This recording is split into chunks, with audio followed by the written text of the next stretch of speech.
Assalamualaikum warahmatullahi wabarakatuh. Udah ada yang join, Muhammad Faisal Akbar ya. Apa kabar? Alhamdulillah baik. Nggak kerja hari ini, Faisal? Hari ini malam, Libur? jam 10:30 malam nanti. Oh, shift malam ya? Iya. Oke. Kalau gitu sanggup ya untuk ngikut apa web hari ini ya? Sanggup. Oke. Oke, hari ini kita udah masuk ke aktivitas yang ke-14, yaitu tentang database. Tapi sebelumnya, saya mau ngecek tugas terlebih dahulu ya. Saya izin share screen. Mungkin Faisal udah ngumpulin tugas sampai yang ketiga? Sebelum saya cek yang lain. Saya tugas 3 belum. Tugas 3 belum, 1, 2 udah? Tugas 3-nya belum. 1, 2 udah. Udah, Tinggal oke. 3 mungkin nanti malam saya selesaikan. Oke. Untuk tugas 1, tugas 2 nih, udah saya nilai? Sudah Ibu. Oke, dapat berapa? Ya lumayan lah. Memuaskan. Memuaskan ya? Ada saya suruh kirim ulang, enggak kan? Alhamdulillah tidak ada revisi Bu. Oke, karena ada beberapa yang memang saya suruh kirim ulang karena nggak sesuai ya. Oke, kita lanjut. Saya periksa terlebih dahulu ya untuk tugasnya.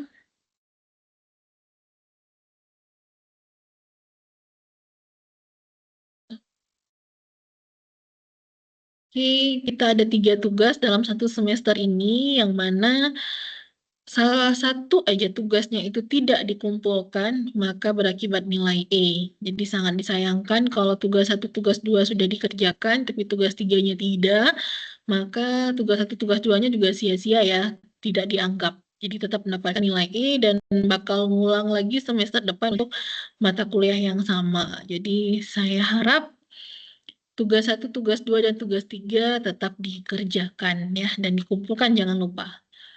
Oke, untuk tugas yang pertama ada di aktivitas yang keempat. Saya lihat.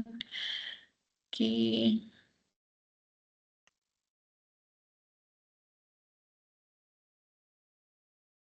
Oke, dari 20 orang, baru 13 orang yang mengumpulkan. Jadi ada 7 orang lagi.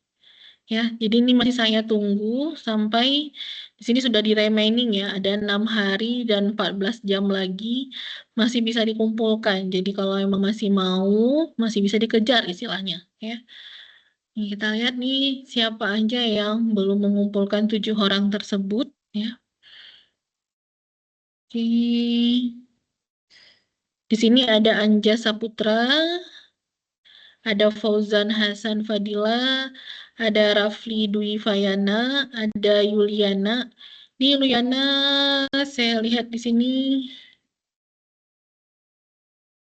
Oke, ini ada kalau emang mau perbaiki nilai ya. Di sini saya ada kasih komentar. Nah, ini tugasnya udah bagus, akan tetapi videonya mungkin bisa direkod layar waktu pengerjaannya. Jadi kalau misalnya permasalahannya cuma hanya tidak ada tampil wajah sepertinya ya. Tidak ada tampil wajah di saat merekod pengerjaan. Jadi kalau memang mau, silakan direkod ulang, terus ditampilkan wajahnya di situ, dan diupload ulang, lalu diberikan ini ya, pesan biar bisa saya cek ulang.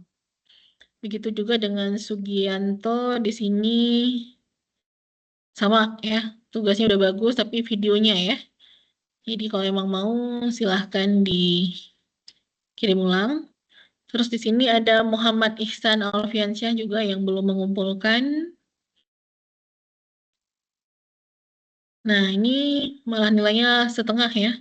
Jadi ada sesuatu yang memang kita lihat di sini yang memang menjadi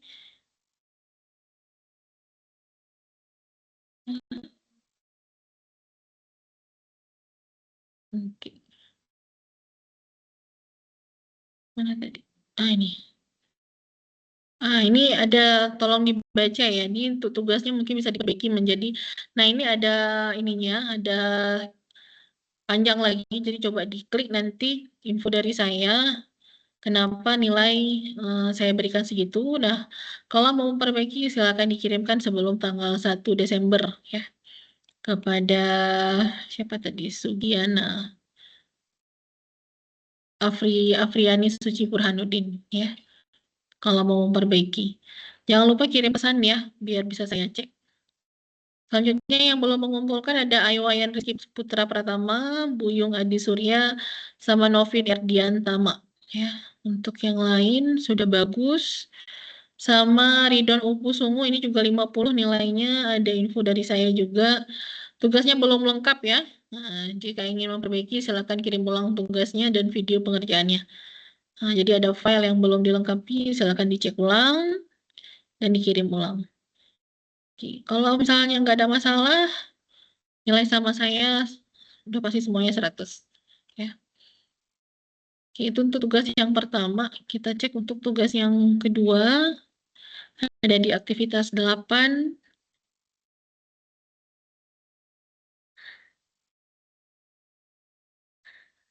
Oke. Nah, ini malah lebih sedikit ya. Yang mengumpulkannya baru 7 orang, jadi ada 13 orang lagi yang belum mengumpulkan. Kita lihat.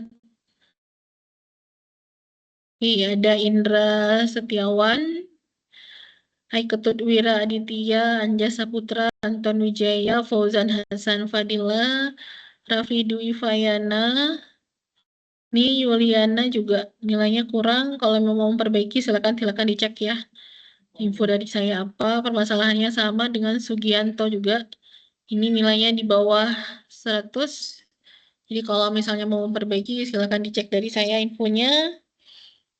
Sama yang belum mengumpulkan ada Muhammad Ihsan Alfiansyah ya. Afriani Suci Burhanuddin, Aywayan Rizky Putra Pratama, Buyung Adi Surya, sama Novin Erdiantama. Ya. Terus Avinda Rahmanovira, M. Vicky Nurul Fatan. Oke, yang lain sama Ridwan Ukusumu juga ya. Coba dicek info dari saya kan dapat nilainya 50 dan tolong diperbaiki ulang kalau memang masih mau memperbaiki nilai. Oke, yang lain so far nilainya bagus.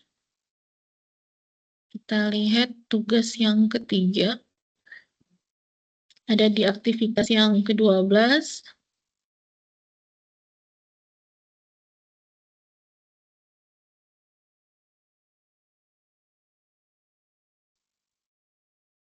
Nah, ini yang baru mengumpulkan malah 2 orang ya.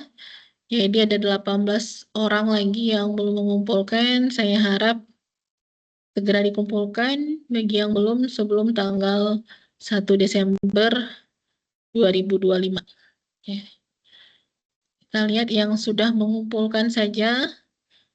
Oke, ada Sugianto. Sugianto, coba dicek ya apa yang menjadi permasalahan kenapa nilainya 50.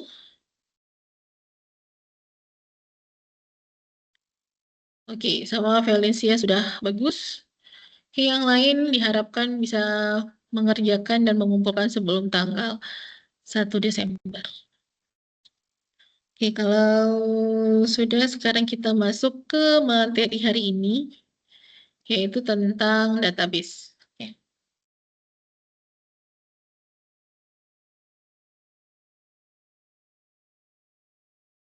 Database atau basis data itu merupakan rangkaian struktur informasi atau data yang terorganisasi ya, dan biasanya disimpan secara elektronik dalam sistem komputer. Dan pengaturan database ini biasanya dilakukan oleh Database Management System atau dikenal dengan DBMS. Data dan DBMS secara bersama dengan aplikasi yang terkait dengannya merujuk pada sistem basis data atau dikenal dengan database saja. Ya. Jadi di sini ada yang namanya SQL, ya, yang mana SQL ini adalah lebih dikenal dengan bahasanya atau perintahnya, yaitu orang sering bilangnya query ya. Jadi dia adalah jenis database yang dimodelkan dengan baris dan kolom. Ya, jadi ada table. pada rangkaian tabel ya. Jadi data tabel, di mana tabel itu ada baris sama ada kolomnya gitu ya. Yang mana untuk membuat pengolahan dan basis query menjadi lebih efisien. Data dalam database ini dapat mudah diakses, diatur, dan dimodifikasi, diupdate, dikontrol, dan diorganisasi. Nah, secara umum database ini menggunakan struktur yaitu dengan nama bahasa query atau singkatannya adalah struktur query language ya. Sebagai cara untuk menulis dan meminta atau mengambil data ya, query dapat diartikan sebagai sintak atau perintah yang digunakan untuk mengakses dan menampilkan data dari database. Jadi istilahnya SQL ini adalah perintahnya atau bahasa pemrogramannya untuk mengambil atau menyimpan atau mengupdate atau mendelete data gitu ya. Ini SQL pertama kali itu dikembangkan oleh IBM dan Oracle pada tahun 1970 ya. Dan Oracle di sini sebagai penyumbang terbesar. Jadi SQL di sini merupakan bahasa pemrograman, jadi dia sebuah bahasa ya, sama kayak JavaScript, dia bahasa gitu ya, bahasa pemrogramannya. Sedangkan ini bahasa pemrogramannya untuk membuat sebuah penampung data ya, atau disebut dengan database tadi ya. Yang mana dia menggunakan pendekatan relasional database untuk query, untuk manipulasi, dan untuk mendefinisikan data, serta untuk menyediakan akses pengendali. Jadi relational database ini diartikan sebagai cara database untuk mengatur dan menghubungkan tabel-tabel data yang ada di dalamnya dengan pendekatan baris dan kolom. Nah, kalau SQL tadi adalah bahasanya, sedangkan MySQL di sini adalah sistemnya, gitu ya. Jadi kalau yang tadi itu perintah dan ini penampung, ya. Jadi MySQL ini merupakan open source dari RDBMS, yaitu Relational Database Management System, yang dikembangkan oleh Oracle. Kalau tadi SQL dikembangkan oleh IBM dan Oracle, kalau MySQL ini dikembangkan oleh si Oracle, ya. Yang mana dia menggunakan bahasa SQL sebagai dasarnya. Jadi MySQL di sini didesain dan dioptimalisasi untuk aplikasi web dan untuk pengembangan web. Namun SQL juga dapat digunakan pada platform lain, ya. MySQL merupakan DBMS yang paling banyak atau yang telah banyak digunakan oleh website-website kelas dunia seperti Airbnb, Uber, LinkedIn, Facebook, Twitter, dan YouTube. Jadi selain untuk aplikasi web, MySQL ini juga bisa kita gunakan kayak untuk Java Visual, untuk VB, ya. Jadi juga bisa dihubungkan ya dengan MySQL. Yang penting ada konektornya istilahnya ya, penghubungnya atau penerjemahnya, ya. Yang ketiga kita belajar tentang PHP karena di sini kita perlu script PHP untuk menghubungkan antara view ya sama database. Jadi kita perlu penghubung. Kalau misalnya di Java itu kita bisa menggunakan namanya SQL connector. Nah, kalau di sini kita menggunakan PHP sebagai penghubungnya ya. Nah, PHP merupakan bahasa singkatan dari Hypertext Preprocessor ya.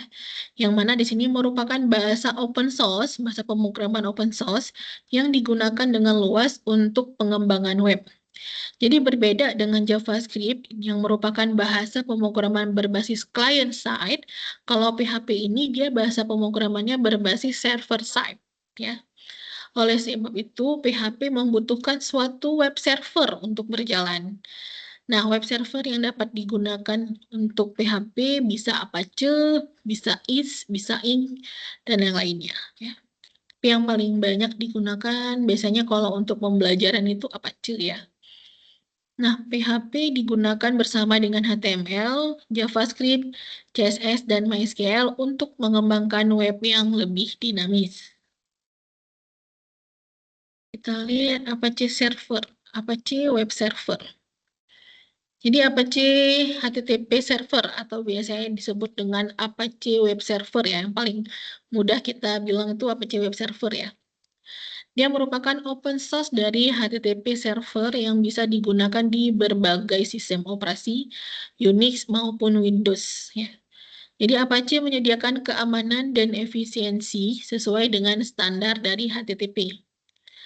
Apache HTTP server pertama kali diperkenalkan ke publik pada tahun 1995 dan menjadi web server yang paling populer sejak bulan April tahun 1996.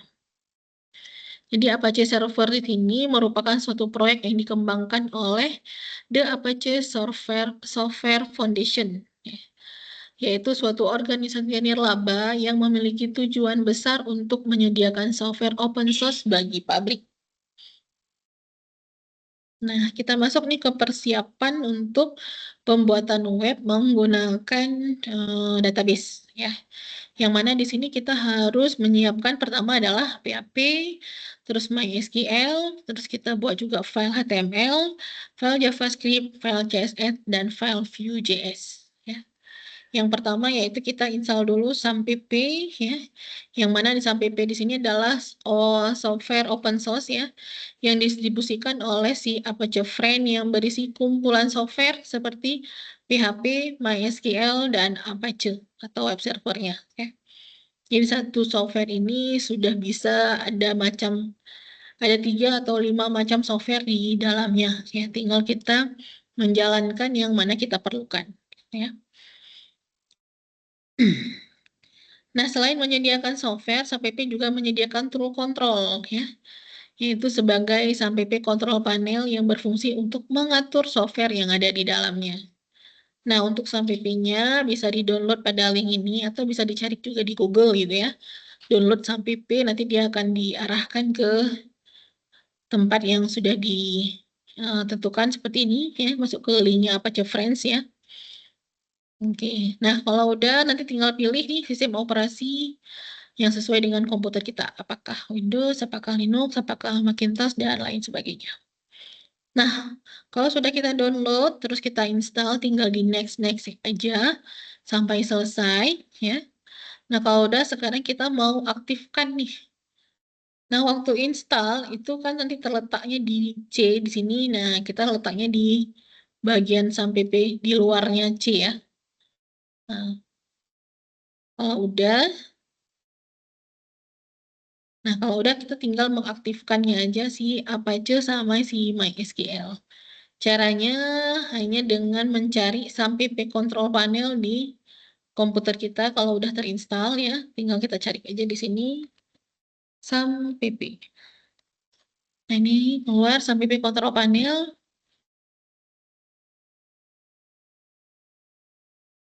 Oke. Nah, ini sudah ada 5 software ya yang ada di sini atau 5 modul. Yang mana di sini ada Apache, ada MySQL, ada Filzilla, ada Mercury, dan ada Tomcat. Nah, untuk pembelajaran hari ini kita hanya menggunakan 2 software aja yaitu Apache dan MySQL. Nah, caranya hanya dengan mengeklik tekan tombol start di bagian action di sini. Ini diklik start di Apache. Nah, di sini ada lognya yang mana menampilkan Apache kita ataupun MySQL kita itu running ataupun error ya. Biasanya kalau nggak ada warna merah, tandanya aplikasi kita aman running ya. Nah, oke. Ini juga MySQL kita juga aman ya. Kalau misalnya udah warna merah, itu bisa dilihat errornya apa. Misalnya apakah duplikat port ataupun yang lainnya. Kemungkinan kita punya 2 buah server ya. Yang mana mungkin servernya yang pertama itu dia udah bawaannya udah di full, jadi begitu kita hidupkan laptop dia langsung start. Nah, makanya kenapa kadang-kadang bentrok nih dengan port si Apache kita. Karena port default dari server itu biasanya adalah 80. Nah, kita bisa ganti kalau kita punya 2 atau 3 buah server, tinggal ganti portnya misalnya dengan 80-80, 90-90 atau yang lainnya gitu. Sama halnya dengan si MySQL.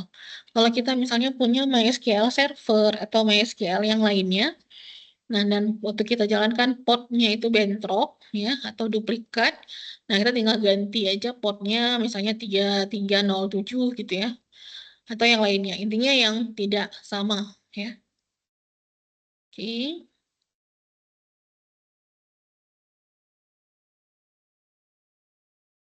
Ini ya, yang dibilang log tadi. Nah, kalau sudah, kita bisa lihat nih, langsung masuk ke browser kita, terus kita klik localhost. Ya. Itu tandanya server kita sudah aktif. Kita klik localhost. Nah, tandanya server kita sudah aktif ya. Kalau ini nggak tampil, tandanya servernya belum aktif. Jadi silakan diaktifkan terlebih dahulu. Oke. Nah, untuk menguji MySQL kita sudah aktif atau belum, kita bisa klik localhost phpMyAdmin atau di bagian browser tadi ada tampilan phpMyAdmin yang di sini. Ini tinggal kita klik aja. Misalnya di sini, kita klik di sini.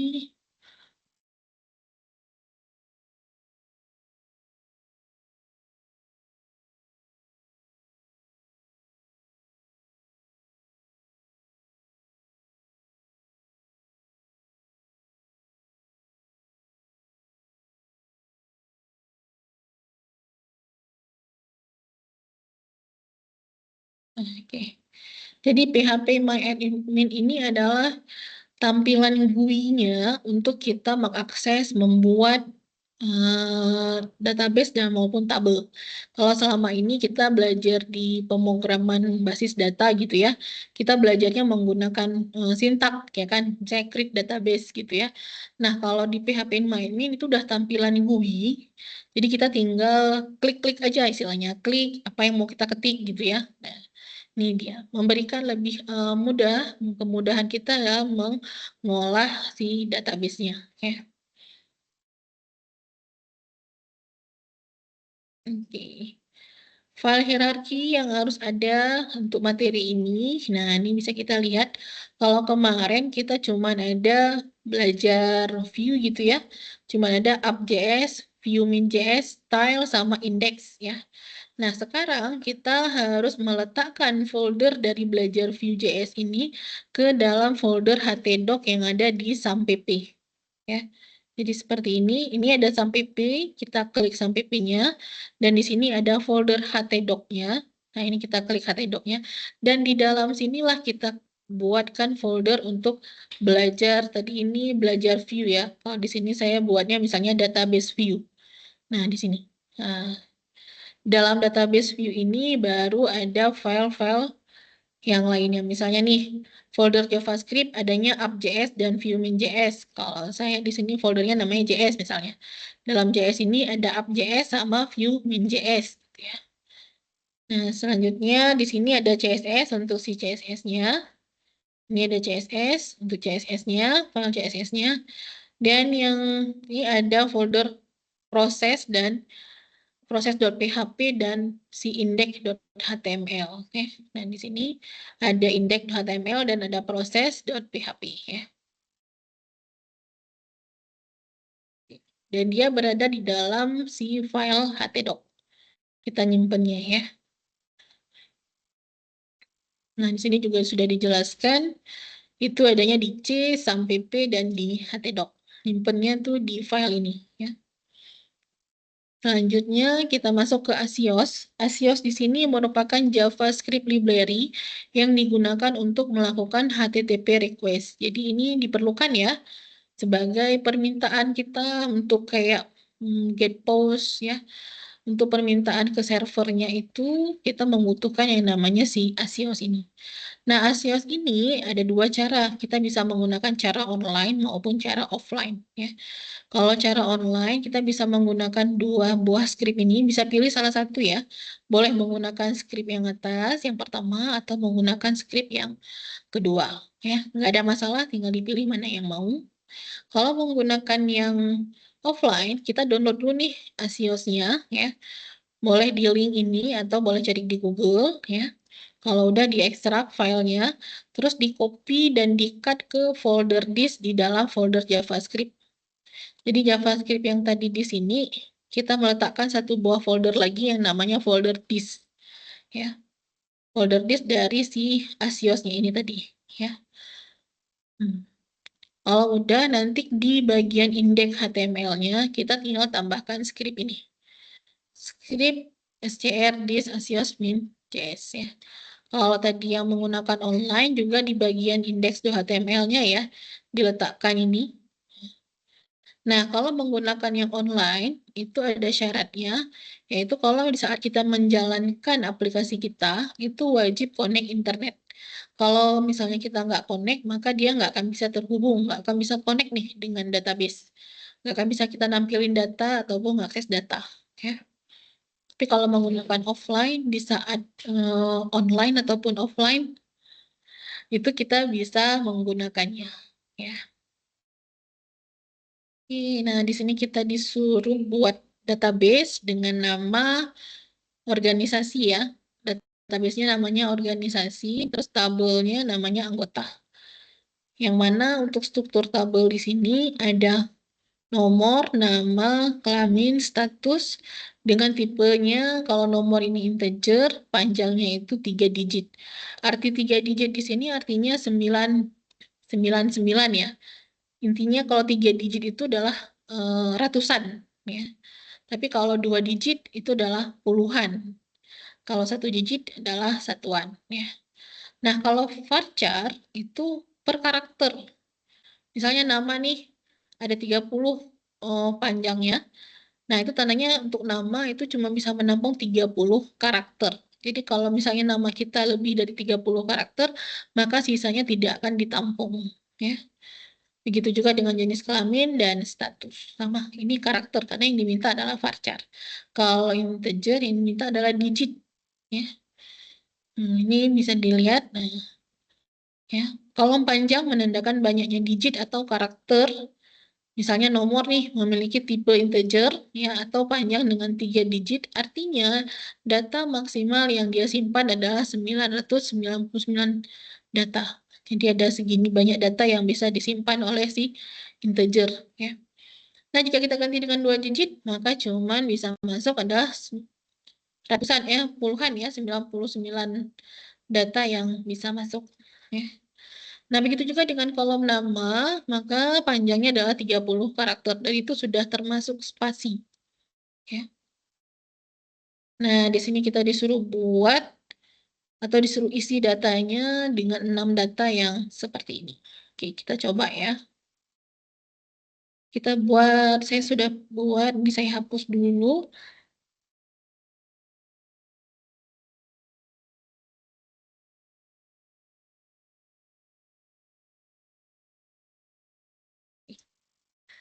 Kita buat, kita klik di bagian databases, ya. Dan di sini ada disuruh create database. Nah, kita tinggal create aja nih nama database-nya apa. Misalnya tadi organisasi gitu ya. Nah, ini ada tombol create, kita tinggal klik create saja. Nah, kita bisa lihat nih tabel organisasi sudah terbentuk di sini, ya. Nah, begitu kita klik organisasi, di sini sudah disuruh buat create new table. Jadi kita disuruh buat sebuah table. Tadi tabelnya anggota ya. Nama tabelnya anggota dengan field-nya atau kolomnya nomor, nama, kelamin, status. Oke, kita buat. Sini namanya anggota. Oke. Kolomnya 4 ya. Kan tadi di sini ada 4 kolom. Oke. Tinggal kita klik tombol create saja.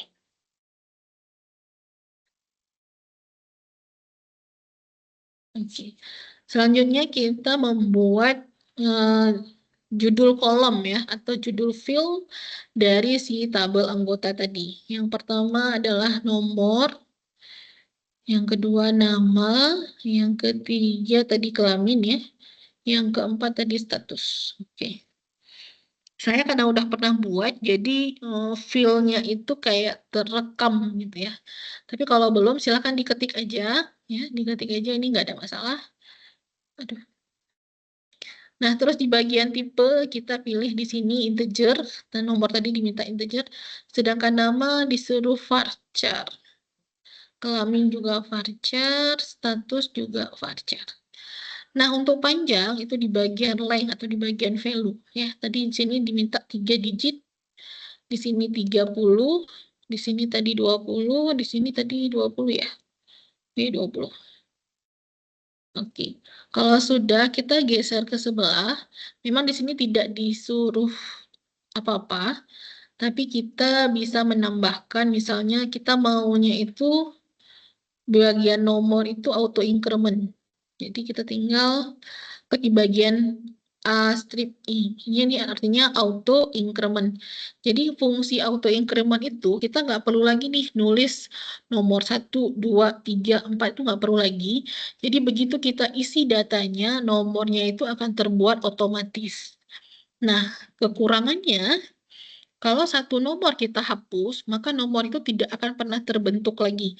Misalnya kita punya 3 data. Saya menghapus data yang nomor 2. Terus saya nambah lagi nih data baru. Maka data itu akan menjadi nomor keempat. Tidak akan pernah menjadi nomor yang kedua. Ya, itu jeleknya atau kekurangannya. Tapi kalau misalnya bagusnya kita nggak perlu buat lagi tuh, karena kita nggak perlu tahu tadi nomor berapa ya yang udah kita buat gitu. Karena apa dia akan nge-load otomatis gitu ya. Oke, ini kita centang aja auto increment-nya. Terus kita memberikan primary di bagian nomor ya. Di sini ada indeks, kita buat dia primary key. Jadi fungsi primary key ini untuk supaya nomornya itu tidak terduplikat atau tidak terganda ya. Jadi biasanya primary ini bisa kita berikan itu untuk field ataupun tipe yang unik. Misalnya nih kayak NIM, nggak ada kan NIM yang satu NIM untuk dua nama yang sama atau dua nama yang berbeda, nggak ada. Pasti satu NIM untuk satu nama. Gitu juga kayak nomor KTP. Nomor KTP itu satu nomor untuk satu orang gitu ya, atau kode barang gitu ya. Satu kode untuk satu nama barang. Jadi nggak bisa satu kode banyak nama barangnya. Misalnya nih, kodenya 001. 001 ini punyanya Indomie gitu ya.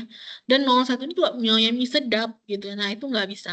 Ya, jadi setiap satu nomor itu hanya untuk satu nama barang. Itu disebut dengan unik ya. Nah, yang unik-unik seperti inilah yang bisa dijadikan sebagai primary key. Bu, kenapa kalau kita nggak bisa jadikan nama sebagai primary key? Nama itu banyak, banyak yang sama. Nah, misalnya nih, ada nama Muhammad gitu ya, atau namanya si Polan lah kita bilang, atau Hasan gitu. Nah, kalau misalnya yang Hasan yang pertama, dia namanya Hasan, tapi data dia berbeda nih. Misalnya status dia nggak aktif, NIM dia beda, yang lainnya beda, tapi namanya Hasan, kita simpan nih. Yang kedua, kita masukin lagi dengan nama Hasan. Datanya beda juga yang lainnya, cuma namanya sama. Nah, waktu kita masukin, dia langsung ditolak. Kenapa? Karena dianggap si Hasan sini sudah ada. Jadi nggak bisa. Ya, makanya kenapa primary key ini diberikan kepada data yang unik. Ya, dan biasanya itu lebih ke angka ya, lebih ke angka, bukan ke karakter. Ya. Oke. Nah, di sini ada null. Null ini artinya kosong. Tandanya kita boleh tidak mengisi datanya. Tapi kalau kita maunya ini mereka wajib nih, wajib ngisi semuanya, maka ini bisa kita centang. Ya. Kalau memang kita menganggap ini wajib diisi. Tapi kalau memang kita cuma perlu ngisi misalnya cuma nama doang gitu, jenis kelamin sama status kita nggak perlu isi, maka ini bisa kita kosongkan. Nah, ini lebih ke mana yang enaknya kita sih gitu ya. Menurut saya 3 ini yang perlu kita tambahkan settingannya, untuk yang lain nggak perlu. Oke, kalau sudah kita tinggal klik tombol save di bagian bawah.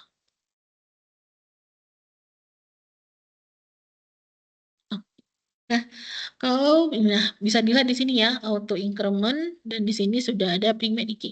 Nah, kalau misalnya nih kita lupa waktu kita setting tadi untuk memberikan primary key, kita juga bisa cara dari luar di sini ya, dari bagian struktur kita bisa milih nih di sini misalnya, terus kita tinggal tekan primary gitu ya. Misal nih saya mau kasih di bagian status gitu ya sebagai primary.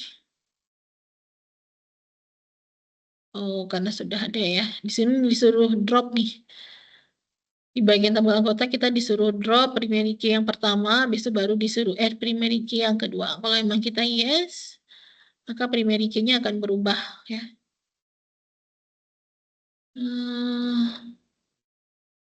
Nggak bisa. Oke, kita harus hapus. Tapi intinya kalau misalnya belum terbuat primary key di sini, kita bisa langsung buat di sini gitu. Nggak perlu buat ulang tabelnya istilahnya ya. Jadi bisa klik di mana gitu misalnya di sini, nah tinggal klik di bagian primary. Kalau misalnya belum terbuat. Oke, untuk melihat data di dalam ini, kita tinggal klik bagian browser. Nah, kita lihat di sini belum ada data ya. Nomor, nama, kelamin, status belum ada datanya. Nah, untuk menampil atau menambahkan data di bagian PHP My Admin ini, kita tinggal klik tombol insert di sini. Nah, di sini sudah ada 2 buah field yang diberikan untuk kita mengisi ya. Di sini nomor, nama, kelamin, status. Nah, karena nomor tadi kita buat auto increment, kita nggak perlu isi. Nah, kita tinggal ngisi di bagian nama. Tadi siapa aja namanya? Oke, ada Sumitra, laki-laki aktif, Sagara, laki-laki aktif. Oke, ini tadi, oke, ini Sumitra, laki-laki, ini aktif. Kalau kita cuma satu field yang mau kita isi, maka bisa tekan Go di sini. Tapi kalau kita mau field yang kedua, Sagara, laki-laki, dia juga aktif, maka kita tinggal Go yang di sini kalau emang mau yang di bagian ini. Tapi kalau mau dua-dua ini tersimpan, ya, maka tinggal klik Go yang di paling bawah. Oke, maka sudah tersimpan ya. 2 row inserted. Nah, kita lihat nih di bagian browser.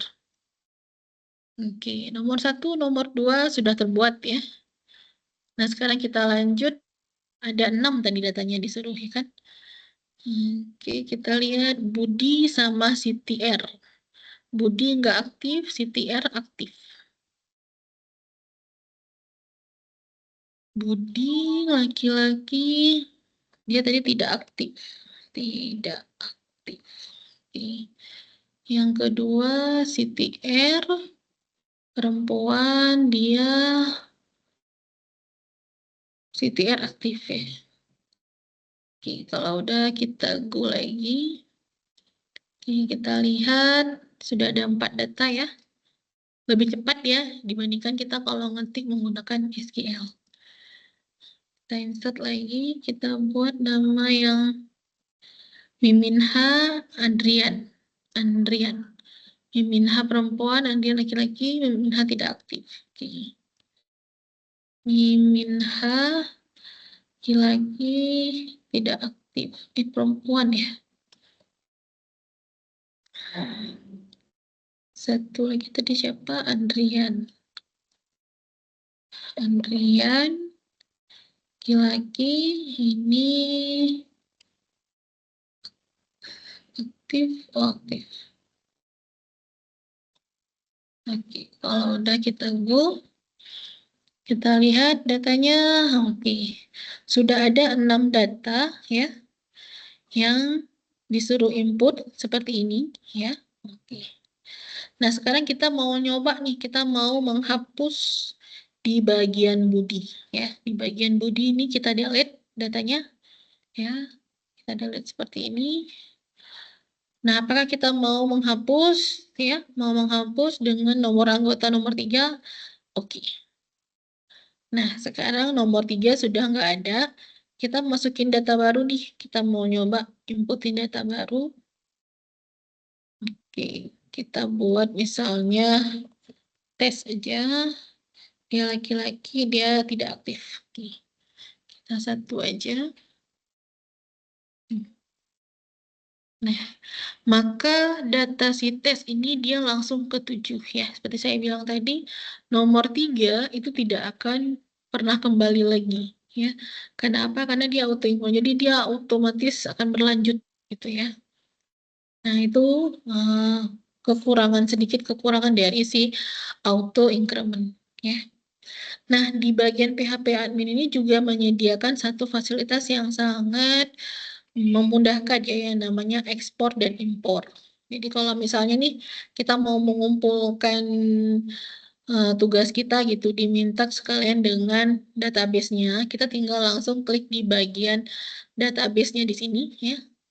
Atau bisa juga klik di bagian organisasi ya. Nah, sini sudah ada satu tabel. Kalau emang banyak tabel, semua tabel sini akan tampil.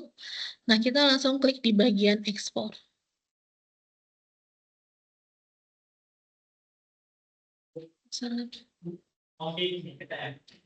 Bukan sama Ibu, bentar ya. Bukan sama Ibu, sama Pak Jul. Pak Jul di ruangan 113. Enggak. Paling ujung ruangan ini. Iya. Yuk. Oke, kalau sudah, ini tinggal di formatnya udah pasti SQL ya. Ini banyak format yang lain. Kalau diminta JSON, diminta yang lainnya tinggal dipilih aja. Nah, kita misalnya formatnya SQL ya, maka tinggal tekan ekspor. Oke. Nah, ini sudah masuk ke bagian download kita. Sudah ada sini nama database tadi organisasi. Nah, untuk mengimpor kembali, kita coba ini di bagian database-nya. Ini kita hapus terlebih dahulu ya. Ini kita hapus data organisasinya. Kita klik drop di sini. Maka kita akan menghapus si organisasi ini. Bisa dilihat ya, database organisasi tadi sudah tidak ada lagi. Bisa dilihat juga di sini, sudah tidak ada lagi. Ya. Nah, untuk membuat atau mengimpor database yang sudah kita buat tadi, kita buat dulu nih nama database-nya, organisasi, atau kita klik create. Nah, di bagian sini kita nggak perlu membuat tabel baru, kita tinggal import dari tabel yang sudah kita ekspor tadi. Ya. Klik menu import di sini, terus klik choose file di sini. Nah, kita ambil nih yang sudah kita ekspor tadi, kita open. Kalau sudah, kita klik tombol impor paling bawah. Nah, karena formatnya SQL ya, jadi kita tinggal pilih SQL. Kalau emang untuk format yang lain, silakan dipilih yang lainnya. Ini klik impor. Oke. Nah, semua ya. Bisa kita lihat sebagian struktur, sudah ada satu tabel anggota, ya. Terus anggota ini bisa kita lihat datanya. Nah, data-data yang tadi masih ada semua di sini. Ya. Jadi kalau misalnya buat aplikasi web, jangan lupa sering-sering di backup atau diekspor database-nya ya. Jadi kalau misalnya ada satu data lain hal, kita sudah ada datanya atau penyimpanan datanya ya. Oke, untuk pembuatan database-nya sudah. Sekarang ini caranya juga ada di sini ya. Bisa kalau misalnya saya kecepatan, bisa dilihat di tutorialnya juga ya.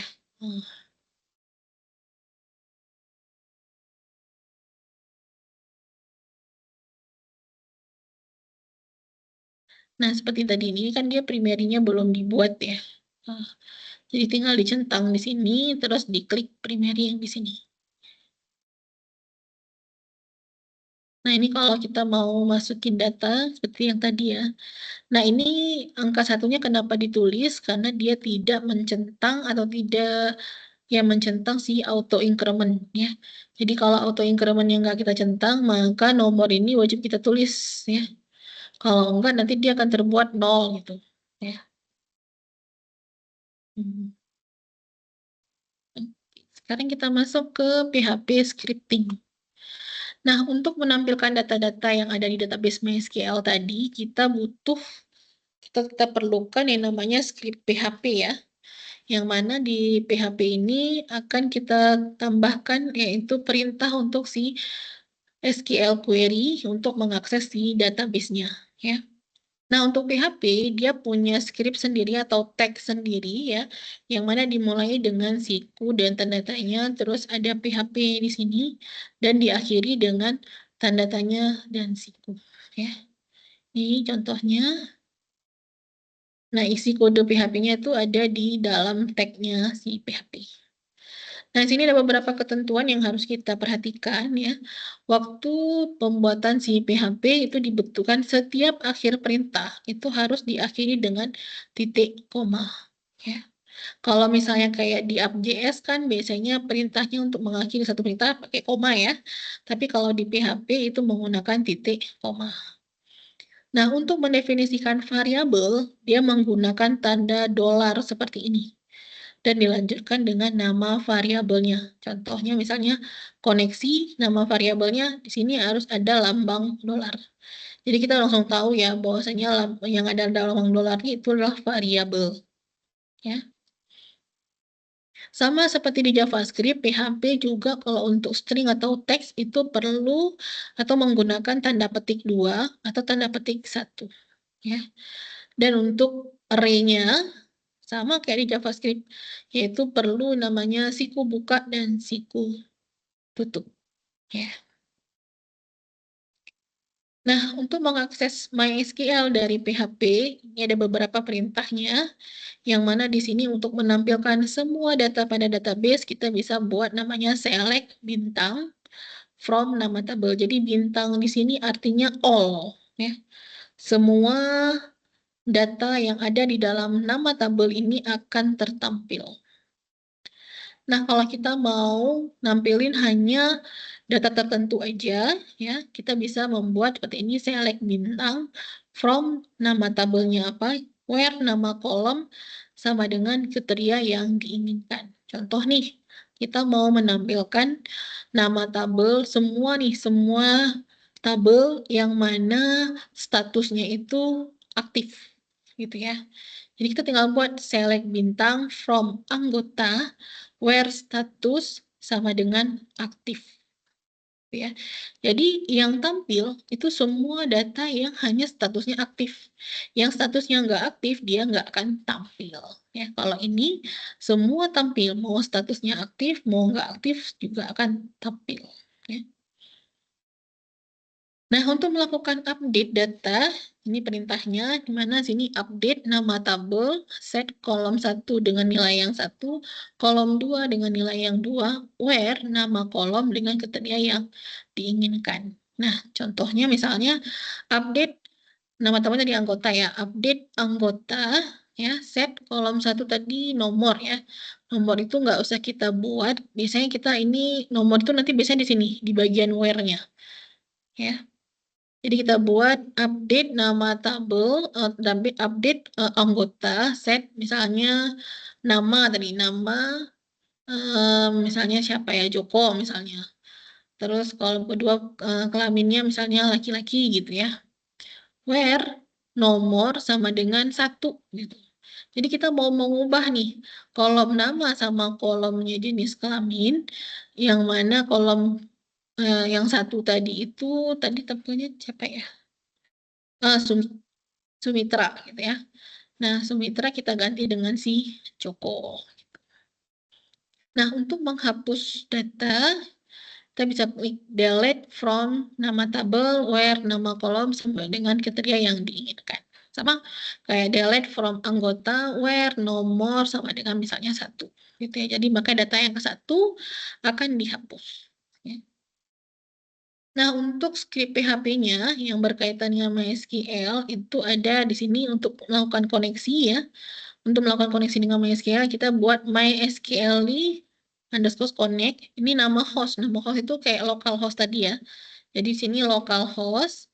Ini nama username. Username itu biasanya root. Dan itu emang default-nya dari MySQL atau ya intinya MySQL lah.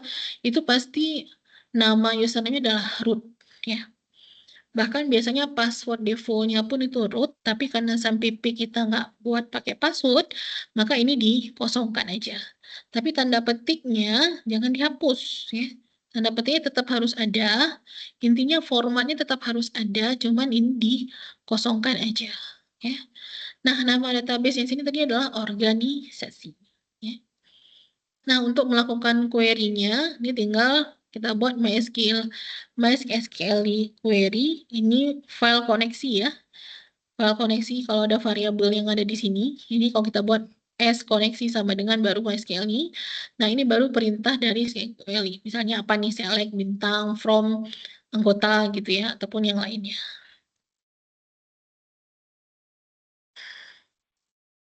Nah, untuk menampilkan data ke browser, di sini kita harus buat file process.php ya, yang mana di sini menghubungkan antara PHP dan database dan mengeluarkan dalam format JSON ya. Nah, ini bisa kita lihat. Ini yang seperti yang tadi ya, variabel koneksi untuk menampung koneksinya. Ini yang saya bilang tadi localhost, root. Nah, ini tadi ya. Oh, ini username-nya dan ini password-nya. Password-nya ini kosongin tapi tanda petiknya tetap harus ada. Terus baru nama database-nya ya. Nah, ini kita buat sebuah variabel lagi untuk menampung si query-nya tadi. Variabel SQL, yang mana SQL query, di sini variabel koneksi ini dipanggil ya. Terus ini select bintang from si anggota. Baru dia merespon dan dia menampilkan dalam bentuk baris. Ya. Nah, untuk di bagian app.js-nya, kita melakukan sinkronisasi nih antara si HTTP request dengan si file PHP-nya. Ya. Nah, di sini sudah ada penggunaan si iOS-nya tadi. Ya. Nah, ini kita panggil si file process.php-nya, terus baru kita tampilkan datanya. Ya. Nah, ini di bagian keluarannya, di sini, nah ini menggunakan si iOS yang online ya. iOS yang online. Nah, ini kita manggil menggunakan si for ya, yang mana di situ ada nanti nomor, nama, jenis kelamin, dan status. Dia akan berulang ya. Nah, kita lihat di sini.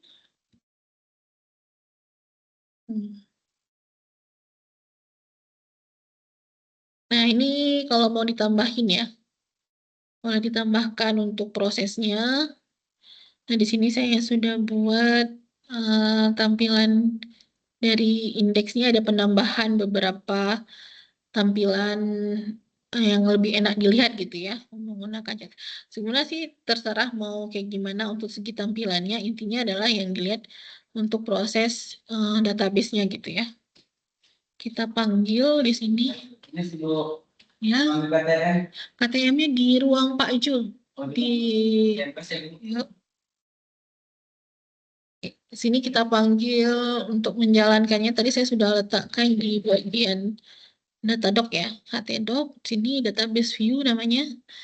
Nah, kita panggil di sini localhost.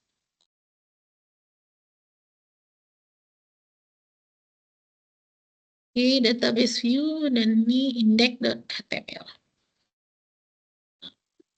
Nah, ini kita buat. Nah, untuk menampilkan datanya, kita tinggal klik di sini. Nah, semua data yang tadi sudah tertampil.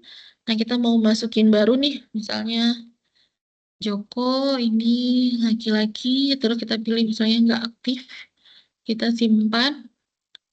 Nah, maka Joko sudah tertampil di bawah ya. Nah, kalau misalnya nih si Sagara ini mau kita hapus, tinggal kita klik di bagian tombol hapus. Sekarang kita lihat, kita cek si nomor satunya apakah masih ada di sini ya. Ini belum kita refresh terlebih dahulu. Oke. Nomor 1 sudah kita hapus dan si Joko sudah ditambahkan.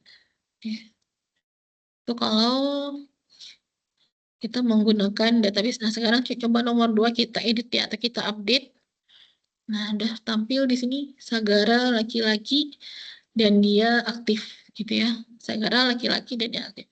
Nah, kita buat nih sekarang Sagaranya nonaktif, terus Sagaranya menjadi perempuan. Nah, Sagaranya yang kita tambahin namanya misalnya Sagara tes gitu ya. Yang kita update. Oke, data berhasil diambil. Nah, kita lihat nih Sagara tes menjadi perempuan, menjadi nonaktif. Sekarang kita lihat di sini ya. Oke, di sini sudah menjadi Sagara tes perempuan dan nonaktif. Ya. Nah, ini nanti silakan dipelajari atau dipraktekkan ya biar bisa melihat hasilnya seperti apa, yang mana dari modul ini sudah diberikan codingannya ya, tinggal kita praktekkan aja. Nanti tinggal dimodif, dikasih aja berdasarkan yang sudah kita pelajari dari segi CSS-nya gitu ya. Boleh dibuat seperti ini, boleh dipisah misalnya filenya untuk file tampilannya sendiri, nanti file inputannya sendiri, waktu diklik simpan baru masuk ke tampilan page selanjutnya boleh, atau mau digabung, saya gabung karena inputannya cuma sedikit ya, cuma 3, jadi digabung dalam satu page. Tapi kalau inputannya sudah banyak, tidak disarankan dalam satu page ya, tapi kalau bisa begitu tuh tampil ke page yang lain gitu ya.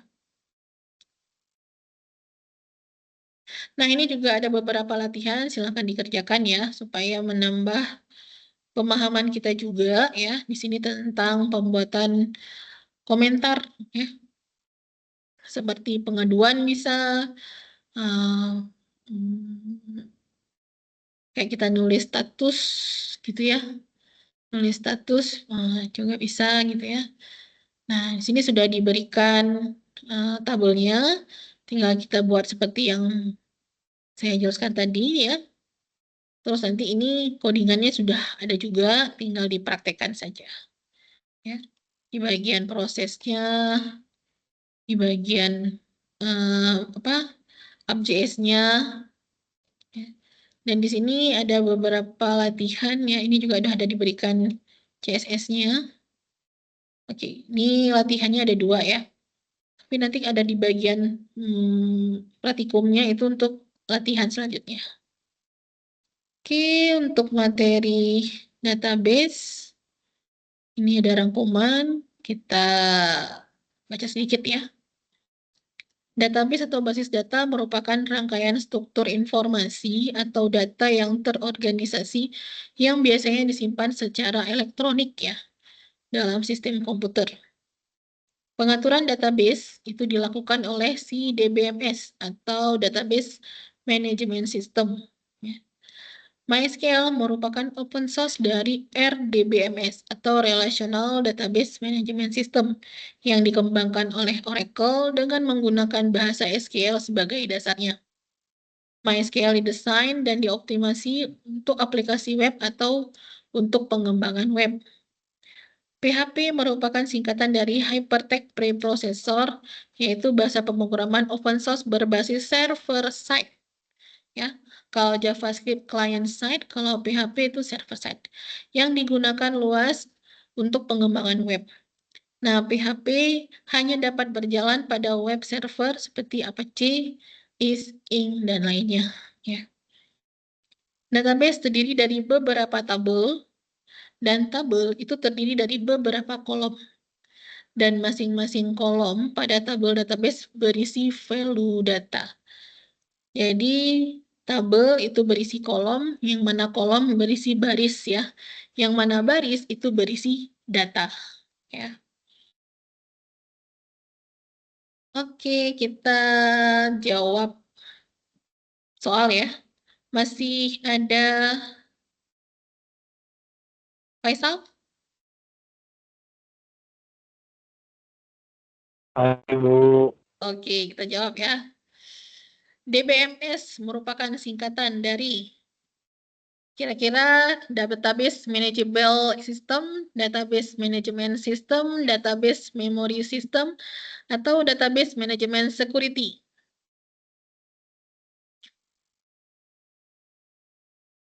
Apa kira-kira Faisal? Kepanjangan dari DBMS?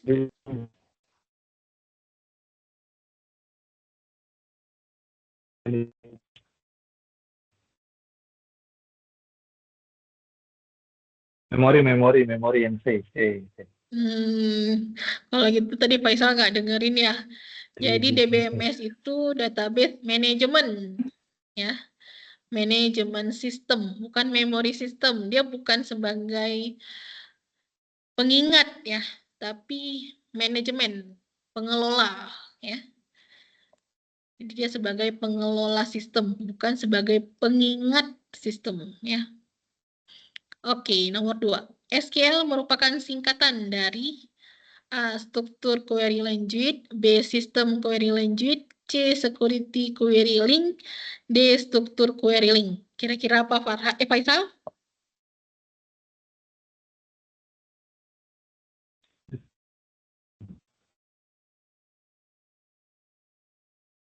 Sistem query language. Salah. Yang betul struktur. Struktur Misalnya query language. Ya. Karena SQL ini bahasa pemrograman, ya, bahasa yang terstruktur. Dia bukan sistem, tapi perintah atau sintak, ya. Oke, soal nomor 3. SQL pertama kali dikembangkan pada tahun 1970 oleh A. Microsoft, B. Google, C. IBM, D. MySQL. Apa nih, Faisal? Siap? SQL. Bukan, yang betul IBM, ya. SQL itu dibuat oleh perusahaan IBM. Ya, kalau MySQL ini sistemnya, SQL ini Perusahaannya berarti IBM ya. perusahaan yang mengembangkan dia adalah IBM. Ya, oke, kita masuk soal keempat. MySQL merupakan RDBMS yang dikembangkan oleh perusahaannya juga nih, perusahaannya si MySQL siapa? Ada IBM, ada Google, ada Microsoft, ada Oracle. Oracle. Oke, benar. Yang ini Oracle, ya. Oke, soal yang kelima. PHP merupakan bahasa pemrograman berbasis A. Client side, B. Server side, C. Desktop side, D. Client server. Kira-kira apa, Faisal? Client side. Salah, Client client side. side. Kalau client side itu si JavaScript, ya. Kalau PHP dia server side. Ya, makanya dia perlu server untuk menjalankan dia. Kalau JavaScript kan nggak perlu server, bisa jalan sendiri, ya. Tapi kalau PHP dia harus ada Ya. servernya, nggak bisa jalan, ya. Oke, soal nomor 6.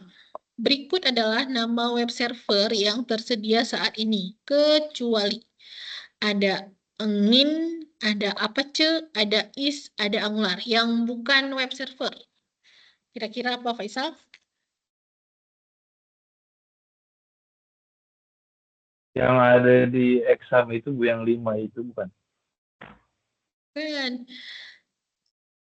yang bukan web server. Jadi kayak Apache ini web server, Nging ini juga web server, Is ini juga web server. Yang Ah, bukan adalah Angular, karena Angular ini bahasa pemrograman oke. sama seperti Vue.js, ya. Jadi yang bukan adalah D. Oke, kita masuk ke soal nomor 7. Perhatikan potongan tabel di bawah ini. Di sini ada nomor kolom, ada tipe data, ada panjang. Di sini kolomnya ada nomor, tipenya integer, dan panjangnya ada 4. Nah, arti dari 4 di sini adalah A. Kolom nom memiliki panjang maksimal 4 px, B. Kolom nomor memiliki panjang maksimal 4 karakter, C. Kolom nomor memiliki panjang maksimal 4 digit, D. Kolom nomor memiliki panjang maksimal 4 kata. Kira-kira apa, Faisal? 4 digit. Nanti Oke, benar. Kalau 4 digit, berapa jumlah karakternya? berarti kalau 4 digit itu sekitar, tadi kan 3 itu triple 9 ya Bu ya. Mm-mm. Kalau misalkan 3 berarti 4 ya ribuan dah. Betul. Oke. Bener. Benar, benar, benar. Mantap. Oke, kita masuk ke soal nomor 8. Perhatikan potongan kode query berikut. Select bintang from kampus. Kode tersebut artinya A. Melakukan seleksi pada database kampus, B. Menampilkan semua data pada tabel kampus, C. Melakukan update pada tabel kampus, D. Menampilkan semua data pada tabel kampus. Jawabannya apa?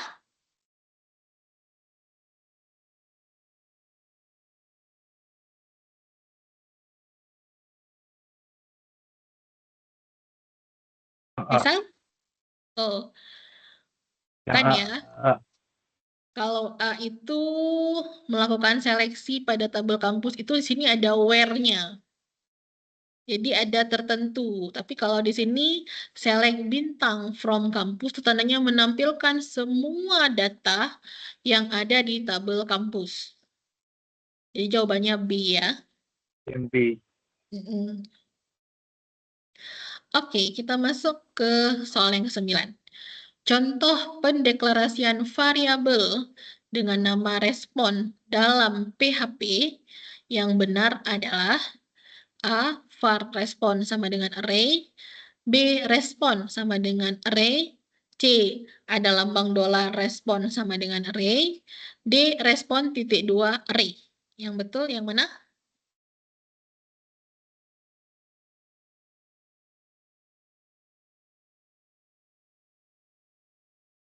Itu antara yang A sama yang C. Oke, kalau yang A itu untuk Vue.js ya. Kalau Vue.js kan menggunakan Ah, var ya. Tapi kalau yang var. PHP itu menggunakan dolar. Jadi yang Yang betul C. adalah Oh, ya, C. PHP berarti dolar. Hmm. Ya, yang benar adalah C.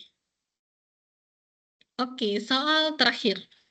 Salah satu GUI untuk database MySQL adalah A. HTML, B. PHP, C. PHP MyAdmin, D. HTTP request. Oke, yang betul yang mana?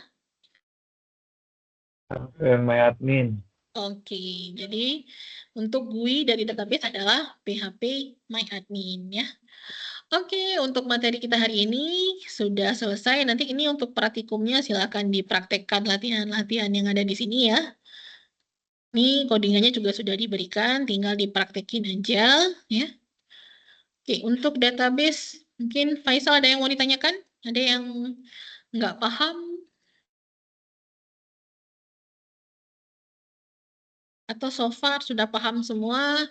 Tinggal praktek saja.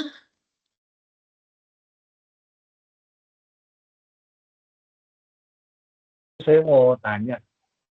Silakan. Mau tanya yang itu Bu, apa Oke. yang kosong itu kan kalau misalkan kosong itu kan dia hanya apa dikasih tanda kutip lalu dikosongkan. Kalau misalkan kita isi password itu nggak jadi masalah Bu di apa di Visual Studio Code-nya. Oh, ini punya yang di sini ya, yang di bagian koneksi ya. Nah, yang di bagian koneksi Ah, di sini ya. Nah, ini adalah untuk menghubungkan antara file PHP atau ya file PHP dengan si file MySQL ya atau SAM-PP kita. Jadi menghubungkan antara PHP dengan database. Nah, yang kita kan menggunakan SAM-PP ya. Nah, waktu di SAM-PP kita nggak ada masukin password ya kan? Waktu kita untuk iya. apa namanya instalasi SAM-PP-nya untuk di bagian localhost-nya itu kita nggak ada masukin password, maka di sini dikosongin. Tapi waktu kita install SAM-PP-nya itu kita masukin username-nya, kita buat password-nya apa, maka ini harus dibuat. Jadi istilahnya ini untuk membuka ke SAM-PP-nya. Jadi di sini harus dibuat. Misalnya nih, pernah install app save itu juga salah satu aplikasi untuk si web server gitu ya, untuk Apache server. Nah, biasanya kalau app save itu dia minta nih username-nya apa, password-nya apa kita waktu instalasi. Nah, di sini harus kita buat username apa, password-nya apa sesuai dengan waktu kita instalasi. Tapi kalau di di SAMPP itu nggak ada diminta. Waktu kita install, kita langsung next, next, next, next, next, langsung selesai gitu ya kan. Nah, maka di sini passwordnya dikosongin karena kalau kita buat password di sini dia nggak mau. Silakan dicoba waktu kita buat password di sini. Pertama coba dulu dengan passwordnya dikosongin gitu ya. Waktu kita install SAMPP kita nggak kasih password.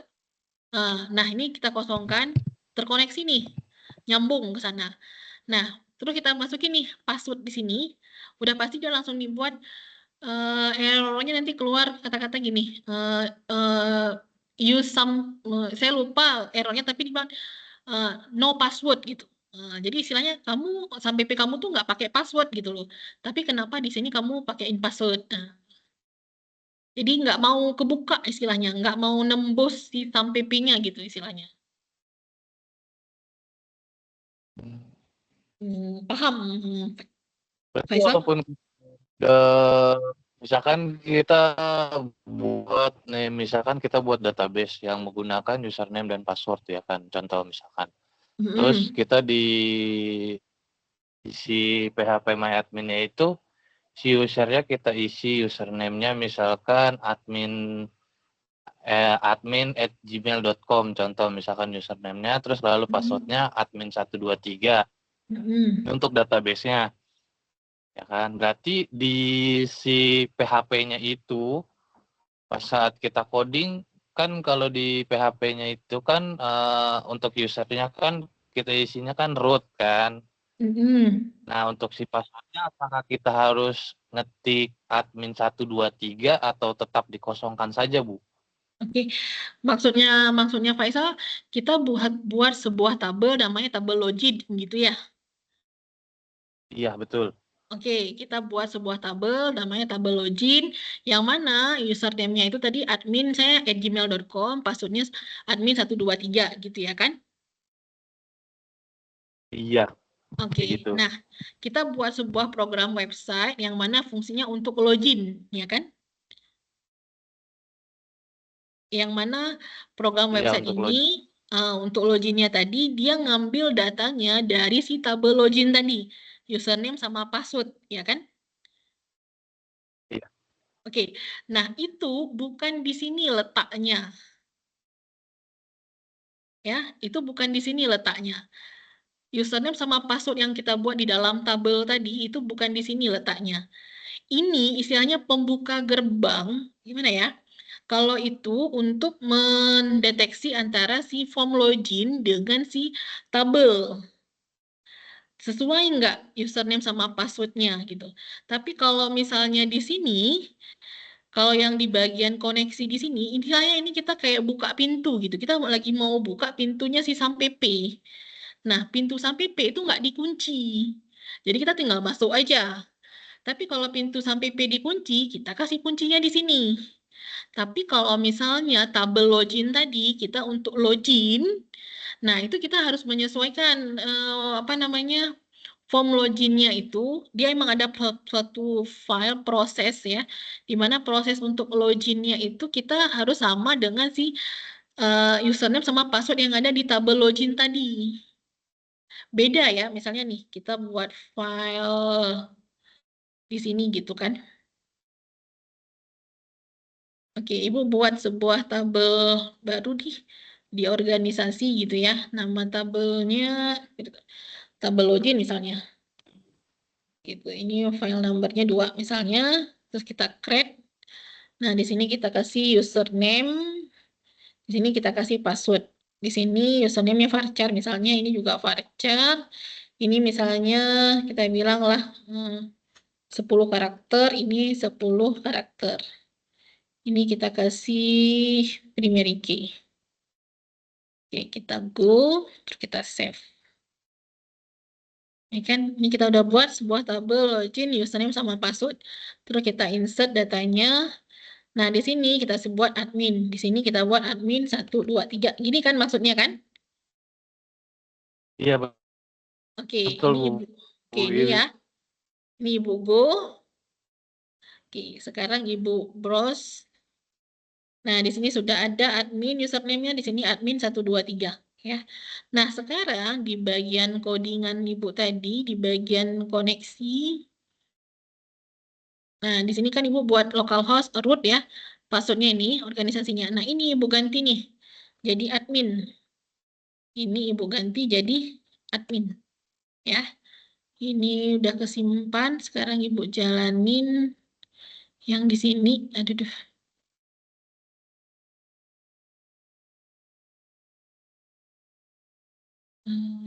Mana nih geserin?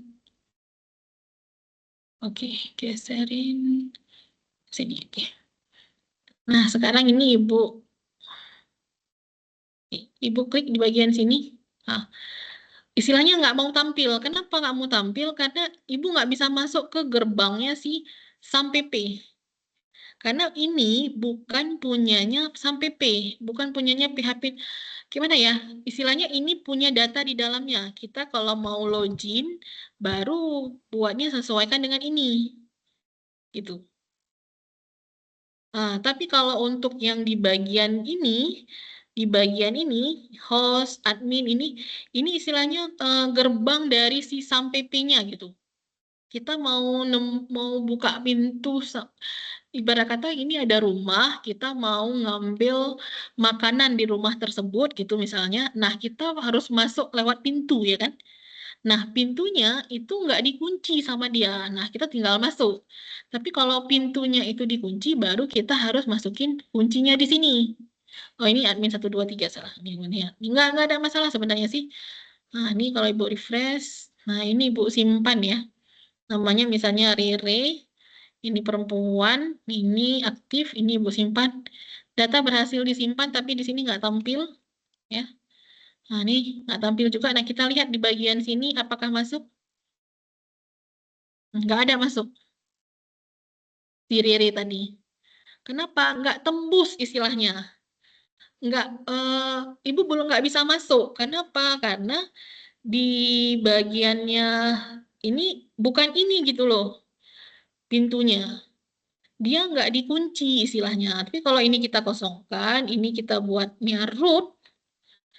Nah, ini kita kosongkan. Kenapa? Waktu Ibu install SAMPP, Ibu nggak ada kasih password di SAMPP-nya.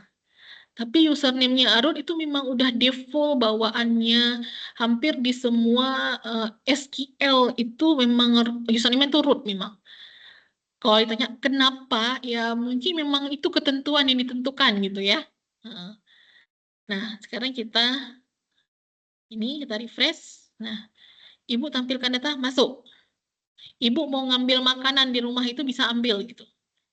Ibu mau masukin nama si Rere tadi, perempuan, nggak aktif. Nah, itu langsung masuk Rere. Kita lihat di sini, Rere sudah masuk. Jadi, di bagian ini, itu bukan di bagian username si password yang kita untuk form login. Melainkan ini pintu untuk kita masuk ke si SAM PP-nya. Gitu.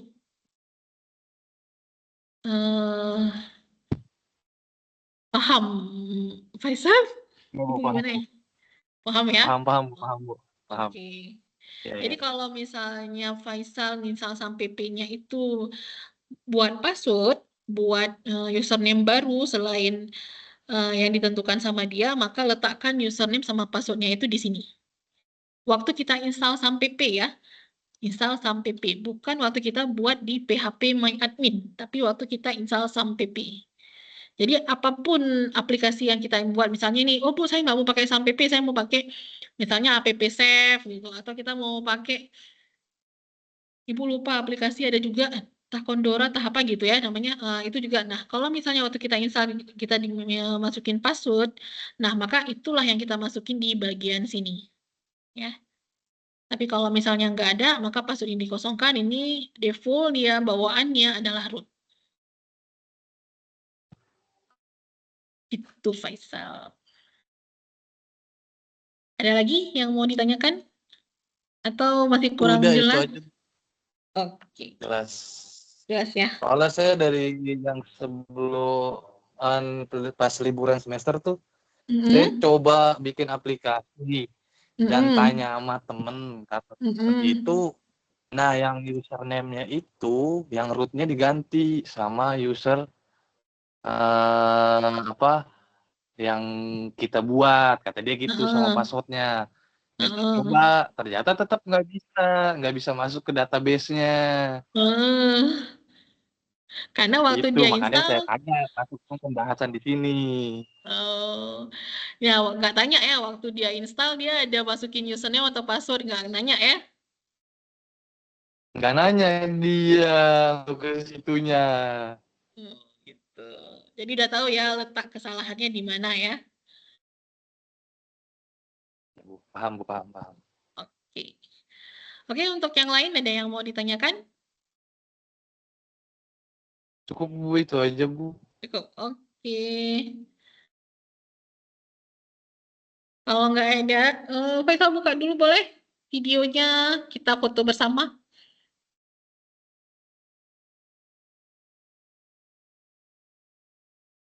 Ini pertemuan web terakhir ya. Semoga tidak bertemu Baik. lagi di semester depan ya. Semoga lulus semuanya.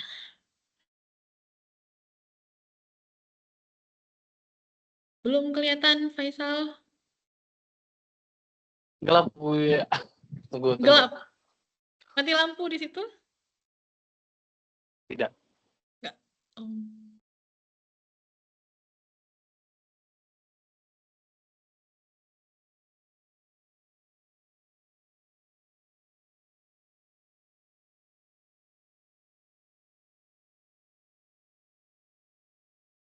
Belum kelihatan. Sudah Bu? Belum. Bentar saya ganti. Belum. Nggak bisa buka kameranya memang? Sudah. Ya. Kok di saya nggak kelihatan ya? Apakah...